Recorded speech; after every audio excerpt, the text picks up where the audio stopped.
throughout history, you see that every time there is a big revolution in the ability of humans to communicate, it leads to big changes in politics, economics, and so forth. And we are entering an accelerating process of digitalization and automation.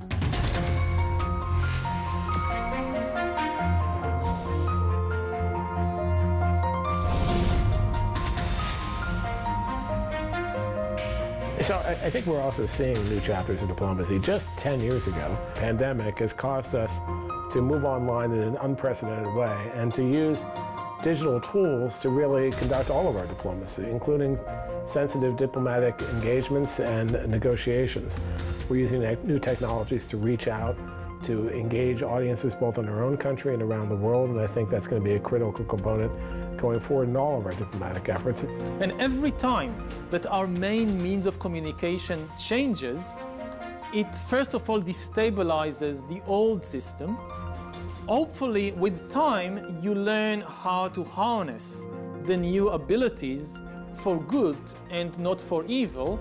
But at the present moment, we are still in the period of crisis when the old ways are collapsing, and we still don't have a good understanding of how to use the new technology.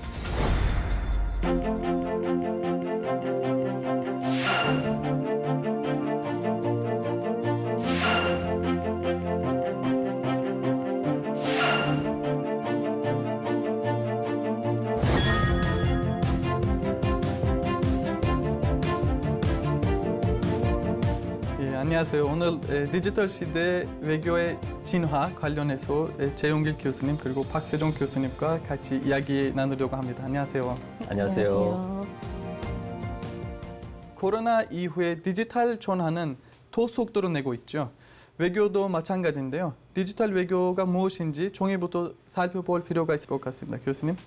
하나는 이제 디지털을 미디어를 중심으로 해서 외교적 활동을 한다는 어떤 기술적 의미가 있을 수 있고요. 두 번째가 좀 더 중요하다고 생각됩니다. 지금 사회가 약간 디지털 사회라고 그러잖아요. 근데 디지털 사회 특성이 있어요. 사람들 간의 어떤 대화가 중시되고 그리고 상호작용이 되게 중시되고 그렇게 함으로써 어떠한 외교에서도 이러한 대화적인 어떠한 외교 방식의 패러다임의 전환 이런 것들이 사실은 디지털 사회적인 것인데 이러한 어떤 특성을 반영한 어떤 외교 이것이 사실은 디지털 외교다 이렇게 이야기할 수가 있을 것 같습니다. 가끔씩 디지털 외교라고 하면 사람들은 외교의 하나의 항목이라고 생각할 수도 있는데 아마 그것보다도 교수님 말씀하신 것처럼 외교의 디지털화라고도 할 수 있는 외교 도구를 디지털 도구를 사용하는 외교라고 아마 생각하면 될 것 같은데 특히 아마 중요한 것 중에 하나가 일반 외교와 항상 연결이 있는 거죠. 디지털 외교라는 것은. 네, 맞습니다. 그래서 우리나라 외교부도 디지털 외교를 본격적으로 추진하고 있는데요. 다양한 디지털 미디어 플랫폼을 이용해서 우리나라 공중, 그리고 해외 공중과 대화를 시도하고 있고요. 일상 업무에서도 디지털화 데이터들 그리고 AI 기술 이런 것들을 이제 일상 업무에 접목을 해서 내부 소통 그리고 외부 소통들을 이렇게 더 활성화하면서 더 많은 데이터를 활용한 어떤 그 대국민 서비스 그리고 외교 서비스 이런 것들을 이제 점차 확대해 나가고 있습니다. 이런 디지털 플랫폼들은 그런 인터랙션도 가능하게 하는 거죠. 맞습니다.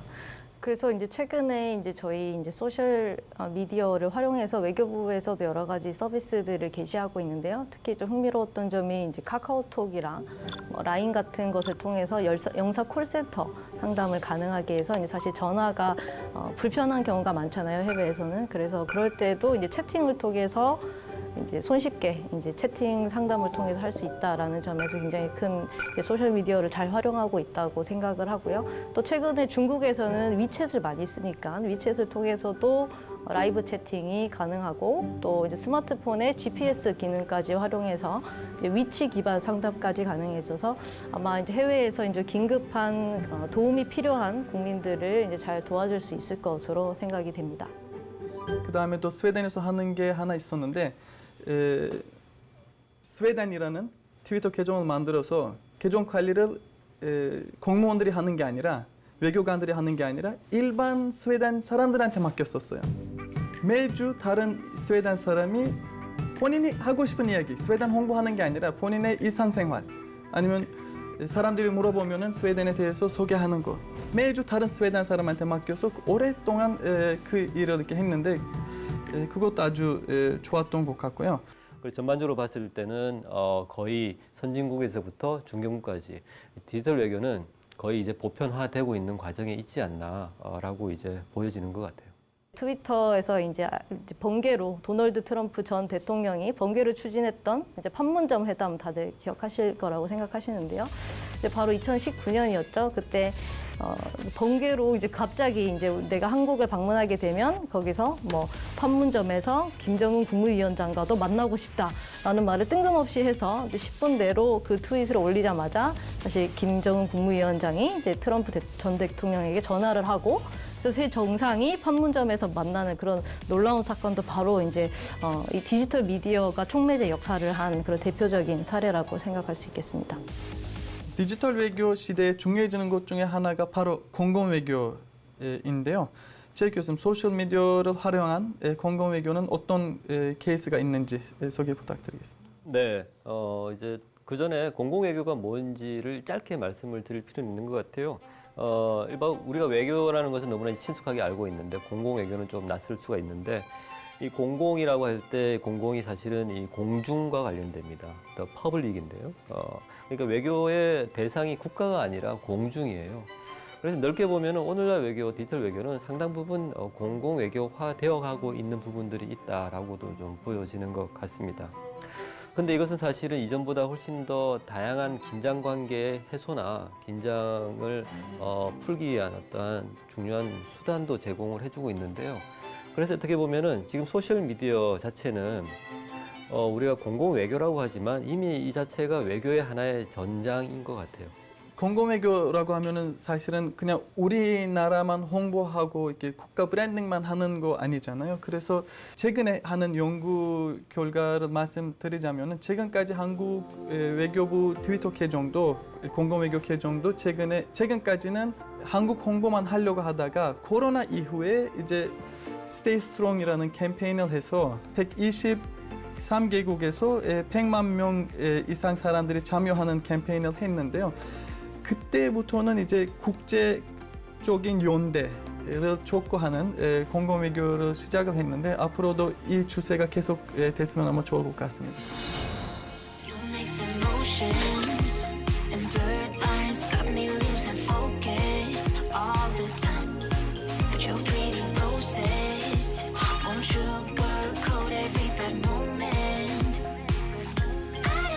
I think we will see in the future that virtuality and reality will come together and be blended together in a so-called blended reality space in which we will see real-world objects which might be superimposed with virtual objects in addition. And at some point you can't distinguish between anymore if it's a real object or a virtual object.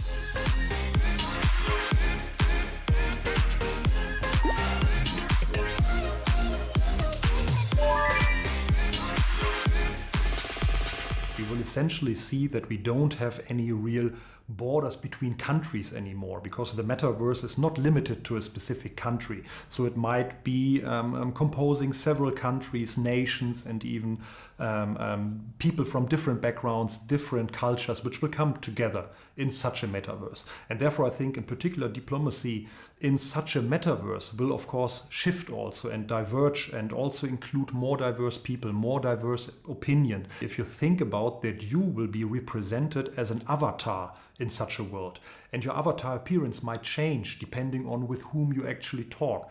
And we can basically use also artificial intelligence to make the communication more natural and more intercultural. Cyber issues and how we deal with technology and the diplomacy around that and how we collectively as countries work on these issues has become a priority, has become mainstreamed into our national security and economic security interests. So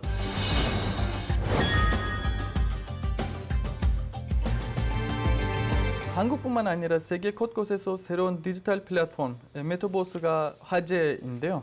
두 분은 메타버스 경험해 보셨나요? 이제 간접 경험한 것은 이제 제가 직접 참여는 하지 않았지만 이제 외교부에서 이제 메타버스를 통해서 이제 외교관과 또 청년들이 소통하는 그런 것이 이제 유튜브로 생중계가 됐었습니다. 그래서 그때 간접적으로 참여해서 이제 즐거운 경험을 했던 그런 적이 있었습니다. 교수님께서는 혹시 어떻게 메타버스 사용해 보셨나요? 저는 메타버스가 이제 그런 것 같아요. 이게 우리가 현실 공간이 있고 과거에는 사이버 공간이 있다 이렇게 말씀을 나누었지 않습니까? 근데 저는 메타버스 공간은 이 둘 간의 경계 자체가 별 의미가 없어지는 것 같아요. 왜냐하면 이제 그 안에서 이제 이루어지는 관계와 서비스는 그 자체로 우리한테 굉장히 중요한 그러니까 이게 분리된 것이 아니라 우리 하나의 삶의 한 요소가 될 것 같다는 생각이 있습니다.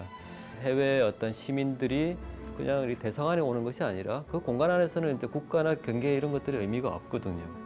그 안에서 서로 어떠한 다른 어떠한 시민성, 어떤 세계 시민 이런 것까지도 우리가 기획할 수도 있다라고 생각이 듭니다. 그런 의미에서 메타버스를 우리가 앞으로 외교적인 관점에서 이야기할 때는 좀 전혀 다른 상상들이 좀 필요할 것 같아요.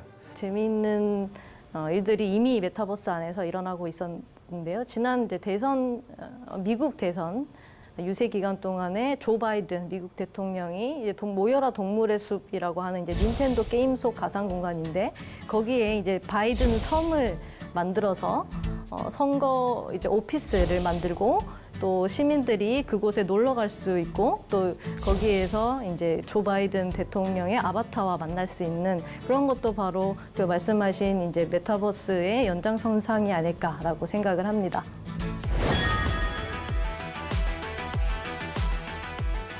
디지털 영토가 확대될수록 중요해지는 게 사이버 보안이라고 생각되는데요. 네, 이 디지털 외교에서 이 새로운 안보적인 위협이 사실 등장하고 있거든요. 바로 이게 사이버 이제 안보 분야인데요. 경제나 군사 안보가 사실은 이 네트워크의 안보를 어떻게 유지하는지에 굉장히 좌우된다고 할 수 있습니다. 왜냐하면 많은 어떠한 비즈니스나 어떠한 제조의 어떤 기법, 비밀 이런 것들이 다 사실 디지털 정보화되어 있거든요. 해킹의 가능성들이 있습니다. 그리고 어떤 지역의 안보조차도 많은 디지털 커뮤니케이션을 통해서 이 안보 공조가 이루어지고 있는데 이러한 것들이 해킹을 당하게 되면 지역 안보도 위험할 수가 있거든요. 근데 이제 네트워크의 특성상 한 국가에 이 모든 것을 맡길 수는 없습니다. 모든 네트워크에 다 연결되어 있잖아요. 그래서 어떤 해킹의 위험도 사실은 공조를 이제 할 필요가 있습니다. 그래서 최근에 이제 미국의 주도로 한 30여 개 국가가 랜섬 공격에 대응하기 위해서 우방국들을 이렇게 포럼으로 초청해서 여기에 대해서 어떻게 대응할 것인지를 논의를 했는데요. 이것이 이제 최근 사이버 안보의 중요성이 증대하고 있는 것을 보여주는 동시에 새로운 안보의 어떠한 공조의 양상인 것 같아요. 기존에는 우방 몇 개국이 이렇게 서로 군사적인 어떤 관계를 통해서 안보를 유지했다면은 지금은 이제 네트워크에 연결된 모든 국가들이 사실은 같이 공조를 해야 되는 상황. 이런 것들을 보면은 사이버의 어떤 안보가 디지털 외교에 있어서 굉장히 중요한 주제다라고 이제 할 수 있을 것 같습니다. 그래서 최근 전문가들이 이제 블록체인 기술을 도입을 한다면 그것이 어떤 정부 서비스의 이제 정보 인프라를 개선하는데 큰 도움이 될 수 있을 것이라고 예측을 하고 있습니다. 그래서 그런 것들도 앞으로 시도를 해본다면 좀 좋은 어떤 성과를 낼 수 있을까 하는 기대가 있습니다. 최근에 디지털화가 진행되면서 또 가장 큰 문제가 되고 있는 것이 바로 사실이 아닌 정보, 가짜 뉴스, 허위 정보 이런 것에 대한 논란입니다. 거기에 대한 최영길 교수님의 생각이 궁금합니다. 네, 말씀하신 것처럼 이제 소셜 미디어는 전 세계적인 네트워크화되어 있기 때문에 하나의 어떤 중요한 인플루언서가 정보를 올리면은 그것은 사실은 국가가 통제하기가 불가능합니다. 과거에는 이런 어떤 사적인 어떤 이야기면은 이제 그러한 것들은 전혀 문제가 안 되는데요. 이게 국가 안보와 관련된 이슈면은 이게 굉장히 치명적일 수 있습니다. 예를 들면 이제 한반도에 대해서 외국 사람들이 가장 관심 있는 주제는 뭐라고 생각하세요? 북한이 아닐까요? 네, 맞습니다. 사실은 이 코리아라는 단어를 치면은 가장 많이 연결되는 단어가 노스 코리아거든요. 그렇기 때문에 노스 코리아와 관련된 많은 정보가 생산됩니다. 많은 북한과 관련된 오보들이 외국에서 많이 발생하기 시작하고 있습니다. 이것이 이제 바로 소셜 미디어를 통해서 더 확산이 되고요. 이것은 다른 어떤 외국에 있는 공중이 북한에 대해서 더 위협적으로 느끼고 그렇게 해서 국가에 대해서 더 강경한 대처를 요구를 하는 어떠한 그런 쪽으로 이어지는 이게 좋지 못한 어떠한 순환 작용을 만들어내는 것 같아요. 마치 이제 코로나19 팩트체크 사이트처럼 이제 정보의 사실 여부, 정확성, 그리고 품질 같은 것들을 이제 전문가와 언론사, 시민들이 함께 검토하고 평가하는 그런 시스템이 마련되어야 되는데 사실은 쉽지는 않습니다. 왜냐하면 정보들이 매일같이 쏟아져 나오기 때문에 이것을 어떻게 우리가 이제 자동화할 수 있을까에 대한 그런 이제 담론들이 많이 활성화되어야 된다고 생각을 하고요. 하나의 예시가 뭐 AI를 통해서 1차적으로 이제 정보, 이제 팩트가 아닌 것들을 필터링하고 2차로 이제 전문가들의 뭐 휴먼 인텔리전스로 하는 그런 것도 하나의 방안이 될 수 있을 것 같습니다. 가짜 뉴스는 이제 국내 정치뿐만 아니라 외교에서도 중요한 이슈가 되고 있는데 어떤 연구 결과에 따르면 가짜 뉴스는 일반 뉴스보다 6배 더 많이 공유가 되어 있더라고요. 그만큼 더 음모론 같은 경우는 더 많이 공유되고 더 많이 위험해진 거죠. 코로나19를 통제하기 위해서도 다양한 디지털 도구가 사용되고 있는데요. 이렇게 디지털의 발전이 디지털 감시의 도구로 시민들의 삶을 위촉 효과를 주고 국가나 기업에 의한 감시 체계를 공고히 했다는 주장과 우려도 있습니다. 이에 대해서 어떻게 생각하시는지요? 네, 이 미디어를 통한 감시라고 하는 것은 사실 뭐 최근의 문제는 아닙니다만 지금은 더욱 문제가 되는 것은 많은 디지털 미디어 기기들이 개인화되어 있거든요. 그리고 저희가 어디에 가든지 그리고 무엇을 서비스를 이용하든지 다 디지털 정보로 남는데 이것이 네트워크를 통해서 유통이 되고 있다는 부분이죠. 그래서 이제 과거에는 어떠한 집단이나 사회를 이렇게 좀 감시를 하려면 굉장히 많은 자원들이 필요한데 지금은 그것이 굉장히 쉬워요. 어떤 서버에 접근을 하면 그 사람의 모든 과거, 현재를 알 수가 있고 그리고 AI 어떤 알고리즘을 통해서 앞으로의 행동 패턴도 예측을 할 수가 있습니다. 그래서 한 사람에 대한 감시라고 하는 것은 통제까지 가능한 그런 상황이 있는 것 같아요. 디지털 외교라고 하는 부분에 있어서 이것이 타국에 이런 정보들이 유출되거나 통제되면은 굉장히 어떤 안보나 그리고 개인의 국민 개개인의 어떠한 이 삶의 안전성에 위험이 되는 어떤 그런 부분도 있는 것 같습니다. 그래서 이러한 부분들도 사실은 국제 간의 어떤 공조를 통해서 프라이버시 어떠한 보호나 유통 이런 것들의 관리 이러한 프로토콜들이 좀 만들어져야 될 것 같습니다.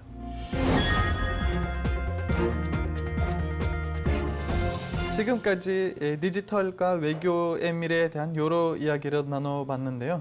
마지막으로 디지털 세계에 대응하며 외교가 어떻게 발전해야 할지 외교의 미래에 대한 의견 듣고 마무리를 하겠습니다.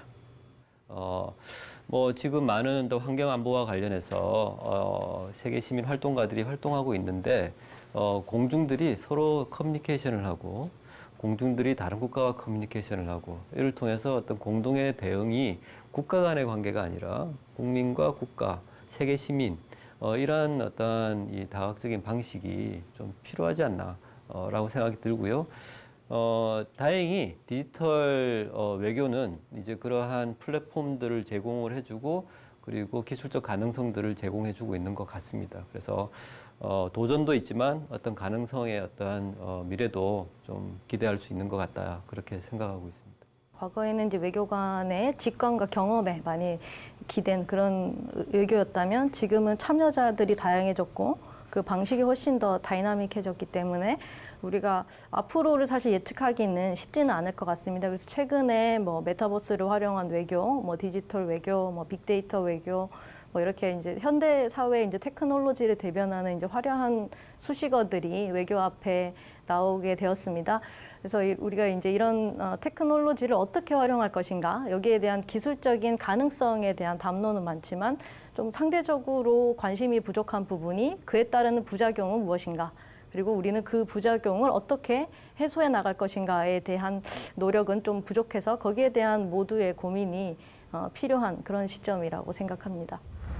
플랫폼이 달라져도 신뢰와 협력이라는 외교의 본질은 변치 않겠죠. 디지털 기술은 결국 사람과 사람을 연결하고 국가와 국가의 협력을 가능하게 하는 도구로 사용되어야 그 가치가 있을 것 같다는 생각이 듭니다. 오늘 참여해 주신 두 분께 감사합니다. 감사합니다. 감사합니다.